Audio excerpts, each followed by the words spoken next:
Hídricos, es de la provincia.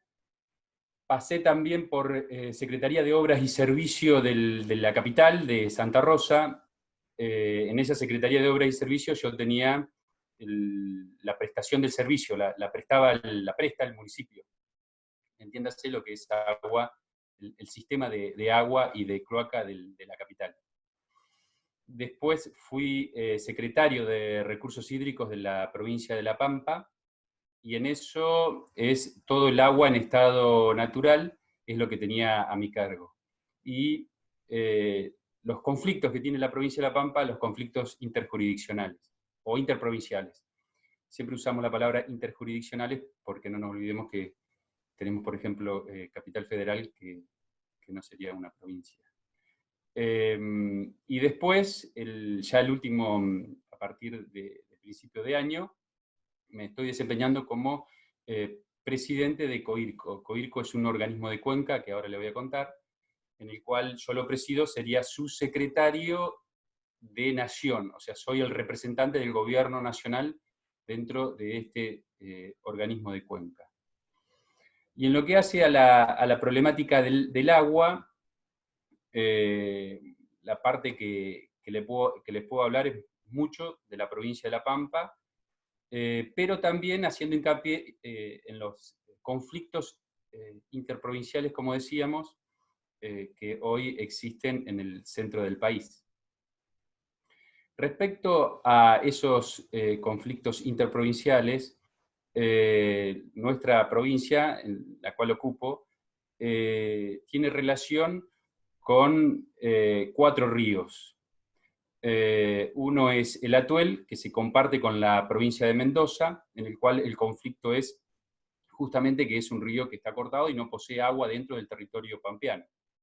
O sea, se hicieron un sistema de presas, aguas arriba, y el manejo es unidireccional, o digamos lo maneja solo la provincia de Mendoza. No hay organismo de Cuenca, si bien hay uno que dictó la Corte, o sobrevino por un fallo de la Corte, el fallo del 87, en donde la Corte dice que el río es interprovincial, pero no fija un caudal, con lo cual el caudal es 0. Vos tenés un río interprovincial, pero no tenés caudal. La verdad que es un antagonismo muy fuerte. Después tenemos, digamos, el vínculo con lo que es el río Salado. El río Salado, extendiéndonos hacia arriba en lo que es provincias, tenemos Mendoza, San Luis, luego hacia arriba sigue San Juan, y aportan muy poquito Catamarca y La Rioja.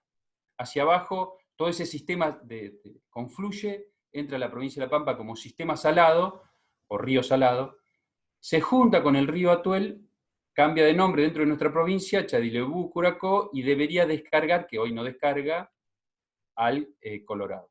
El Colorado es después quien fluye hacia el océano. El río Salado también está cortado en la provincia de La Pampa, porque como no hay organismo de cuenca, otra vez, en todas esas provincias que nombré, cuando se hicieron todo el sistema de presas, se cortó también el río Salado.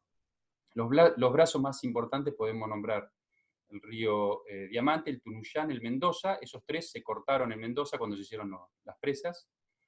Y después podemos nombrar como el río San Juan, que es el último que se está haciendo las presas. Si alguien escuchó, Punta Negra, el Tambolar es la última que se está haciendo en San Juan. Y eso lo que hace es cercenar también el río San Juan, con lo cual perdiste otro río que es el río Salado. Después, justamente el que queda es el río Colorado, que se forma como la unión de el Barrancas y el Río Grande. El río Barrancas es el límite político entre Neuquén y Mendoza, que después se transforma en Colorado, que también es el límite político entre La Pampa y Río Negro, para que se ubiquen en el mapa, digamos. El Río Grande se desarrolla íntegramente en Mendoza, y hoy hay una discusión muy fuerte porque se va a hacer también una presa en ese río, en el Río Grande, que es el que aporta el 72% del caudal del río Colorado. Y después, por último, tenemos lo que es el río Quinto, el cual lo compartimos también con Córdoba. Ahí sería San Luis, pasa por Córdoba, pasa muy chiquito por la provincia de La Pampa, en el noreste de la provincia de La Pampa, y luego ingresa a Buenos Aires. También hay conflictos. En ese caso el conflicto es justamente al revés, porque esa zona, si ustedes se pudieran ubicar mentalmente, es la zona de producción más grande del país, es la pampa húmeda, con lo cual las inundaciones generan un golpe muy fuerte en la producción agropecuaria. No solo eso, sino que también hemos sufrido inundaciones severas, hemos tenido que proteger cascos urbanos. En Córdoba también han tenido problemas en Jovita, en La Bulash, bueno, en toda la zona del sur, digamos, de Córdoba. Y en Buenos Aires, bien digo, genera una gran extensión de territorio que se pierde la producción. Entonces, como decía, el único río que queda con posibilidad de aprovechamiento a la provincia de La Pampa es el río Colorado. Es quizás el único que tiene un organismo de cuenca con respecto a La Pampa bien establecido. Es el primero del país, y aquí está la gran antinomia, que no tenemos organismo de cuenca para los otros 3 ríos, pero sí para el Colorado, y este es justamente el primer organismo de cuenca del país. Se hizo la primera reunión en el 56, el organismo nace en el 76 con capacidad plena, y ese organismo tiene un representante de cada provincia, uno de Neuquén, uno de Mendoza, uno de Río Negro, uno de La Pampa y uno de Buenos Aires. Ahí es donde se maneja literalmente el río Colorado.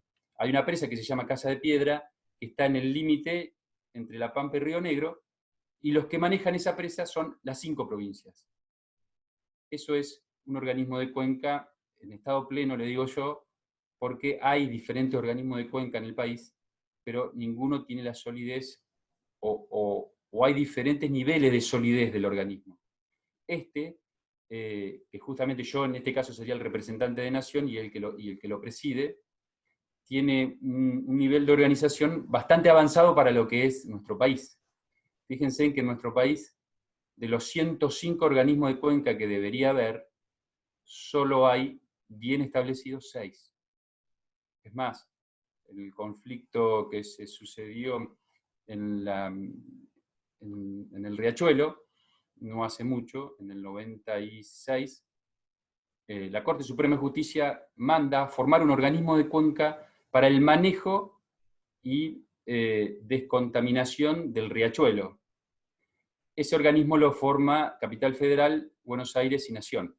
Está bien que se ha llegado a un 30%, de acuerdo a los informes que uno ha podido ver, de descontaminación, digamos, del Riachuelo, pero es el sentido que tiene, digamos, es el mejor sentido que hasta ahora hemos podido hallar. Recordemos que en un país federal, y por la reforma del 94 de la Constitución Nacional, los ríos son de las provincias. Pero ¿cuál es el problema? Que si bien el río, el derecho original es de la provincia, en los ríos interjurisdiccionales, el río no llega hasta el límite político y se detiene, sino que está en más de una provincia. Y la verdad que hasta ahora no hemos sabido sobrellevar esta situación. Si bien hay una ley en el 2002, la 25688, que dice de la conformación del organismo de cuenca, como les decía hace un minuto, no se ha llegado a la conformación de todos los organismos de cuenca del país. Creo que llegué justo a los 10 minutos. Sí, sí, está bien. Justo estaba por hablar. Está bien, perfecto. Lo siguiente a hacer, no sé si tenés a mano ahí las preguntas que te pasaron mis compañeros en estos días. Sí, tenía un Si no, te las puedo listadito. decir. Eh, Sí, si las tenéis me las decís, ningún problema. Y si no, ok, me das ok. un minutito y lo busco. La tengo acá, Mariana. la tengo acá. No, Ah, no bueno. te da drama. Eh, Habíamos seleccionado 3 preguntas como para dedicar estos próximos 10 minutos para que nos pongas en un contexto porque puedo asegurarte que la mayoría no está mucho en contacto con todo lo que es esta clase de problemas. Así que por eso, por ejemplo, la primera pregunta era que nos definas brevemente a qué se define un conflicto interjurisdiccional y cómo afectaría a cada provincia. en el Bueno, sentido de, por ejemplo, nosotros veníamos hablando con otros expertos a la hora del desecho de los afluentes, en los ríos, qué pasaba cuando un mismo río recorría dos provincias diferentes y en ambas provincias no se llevaban a cabo las regulaciones necesarias, por ejemplo, para el desecho de las aguas. bueno, justamente, por eso yo te hablaba recién de la importancia de los organismos de cuenca, porque si vos, cada provincia maneja el río a su parecer, el que más pierde siempre es el que está aguas abajo, el que sigue, digamos. No solo la contaminación, que es muy importante, obviamente, sino también, ustedes fíjense, yo les estoy diciendo que hay dos ríos cortados, literalmente. Mirá la afectación al ambiente que hay ahí. Es total, o sea, un ambiente donde vos tenías acostumbrado a poseer agua, ahora ya desapareció. Entonces, muchas veces uno escucha lo de los organismos de cuenca, que son órganos administrativos o de difícil creación o de difícil de llevar.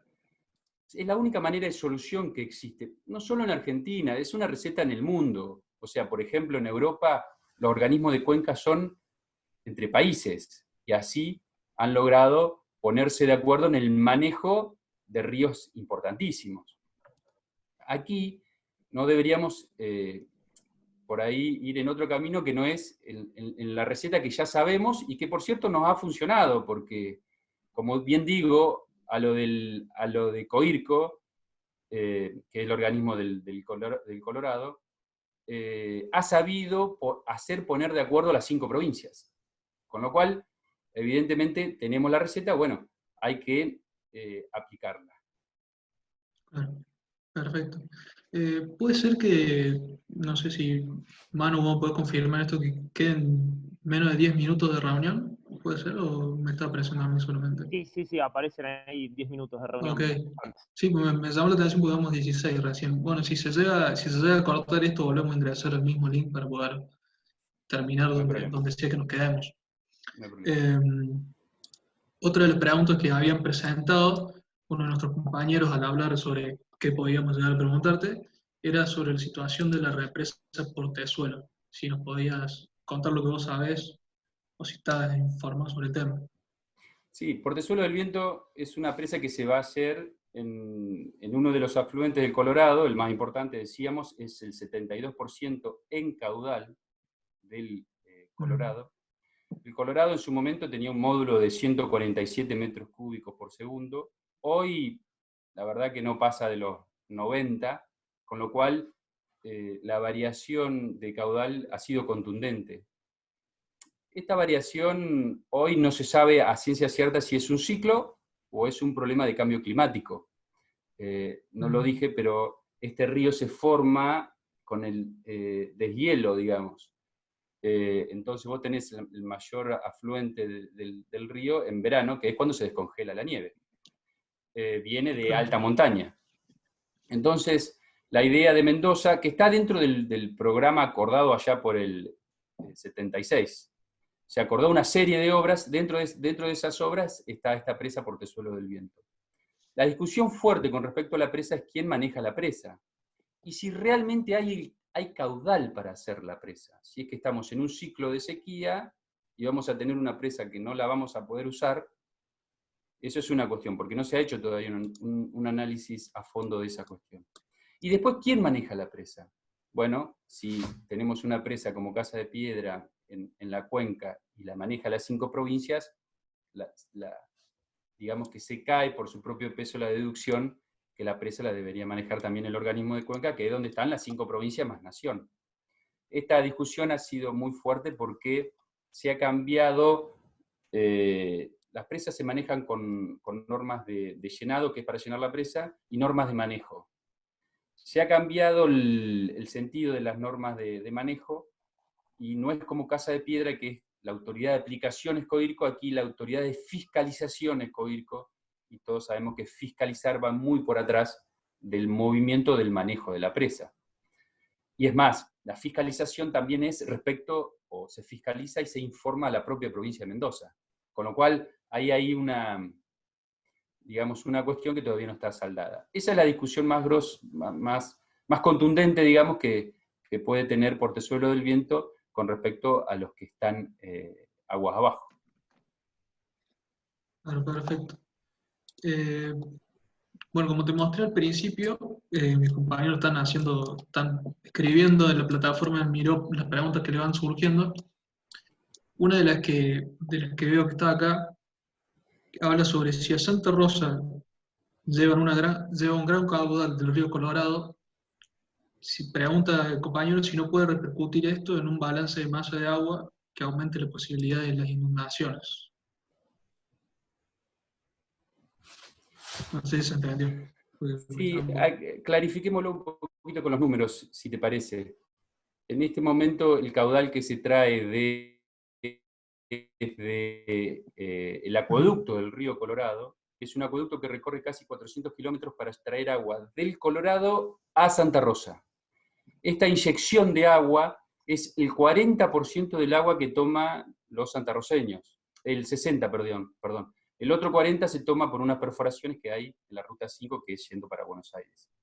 Este caudal que trae el acueducto está en el orden de 0,8, 0,9 metros cúbicos por segundo, no llega a 1, en el peor de los casos.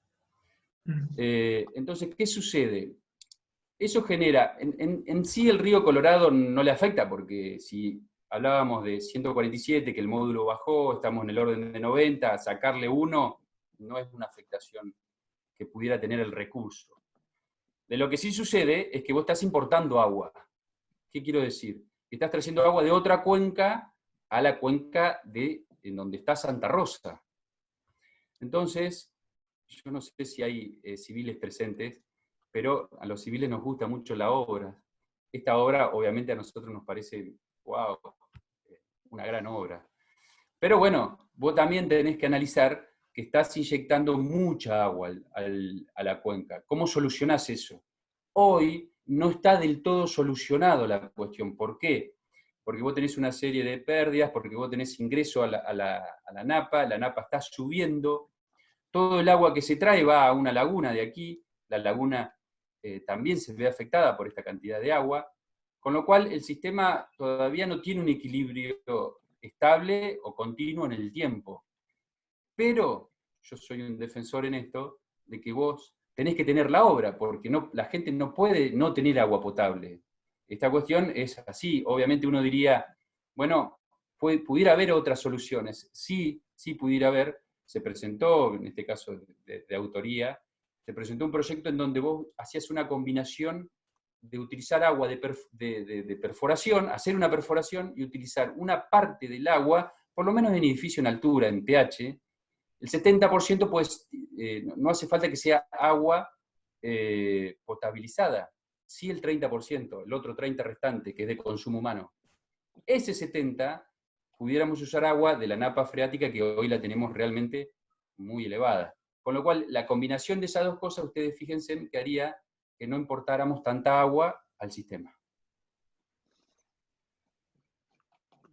Perfecto. Cuando hablas sobre la utilización de lo que sería la napa, todo lo necesario para poder llevar a cabo un proyecto como ese, ¿existe en este momento en Argentina? Sí, pero Sí. a ver, lo complicado de eso es cómo desarrollás, a ver, administrativamente cómo se desarrolla. Lo que se hizo, lo que se buscaba es una ordenanza en donde el municipio regula la perforación. Vos hacés la perforación, no perforación individual en tu casa, todavía no se trabajaba con eso porque se entendía era oneroso, digamos, hacer una doble red en una casa. Pero en un edificio en altura, donde vos tenés varios departamentos, se puede pensar en ese sentido. Haces una perforación, haces un análisis del agua que esa perforación te está dando. Para eso tenés dos organismos aquí, la Secretaría de Recursos Hídricos o el propio APA, Administración Provincial del Agua, que te hacen el análisis del agua, y ahí vos podés evaluar para qué usar ese agua. Está bien, tendrías un edificio con doble red de agua. En una red tendrías lo que sería agua de inodoro, agua de bidet, agua bueno, para lavar la ropa, para cuestiones, eso es el 70%. Obviamente tendrías que tener agua potable en la canilla de la cocina y en otro lugar donde vos tengas consumo de agua. Esta propuesta que es interesante, bueno, genera también una gran dificultad, porque si vos le proponés al vecino, ¿querés tener el 100% de agua potable o querés tener solo el 30%? Y el vecino te va a decir siempre el 100%. Entonces genera toda una serie de concientización, toda una cuestión para evolucionar al sistema doble. En otros lugares se intentó, en Jovita se intentó, Jovita Córdoba se intentó, pero bueno, es una manera de cuidar el recurso. Bueno, te aviso eso por las dudas que queda un minuto, menos de un minuto, así que en cualquier momento se va a cortar esto. Cuando se corte vamos a volver a entrar al mismo link para ¿Sí? poder El seguir mismo usuario, y llegar a terminar. el mismo Sí, sí, usuario y sí, el mismo contraseña, ID. ¿no? Listo. Sí, sí, exacto. El mismo, y vamos a seguir usando el mismo. A ver, antes de que se termine voy a poner, a ver qué están preguntando nuestros compañeros. Nosotros estuvimos hablando mucho con los otros expertos sobre el tema de la contaminación y la eutrofización, por ejemplo, del lago San Roque. No sé si vos nos podés decir algo sobre la situación que está viviendo La Pampa, sobre ese Sí, tema. nosotros tenemos una contaminación grande en lo que es una laguna urbana, como es la laguna Don Tomás, que es justamente a donde va el agua de la ciudad de Santa Rosa. Como es urbano,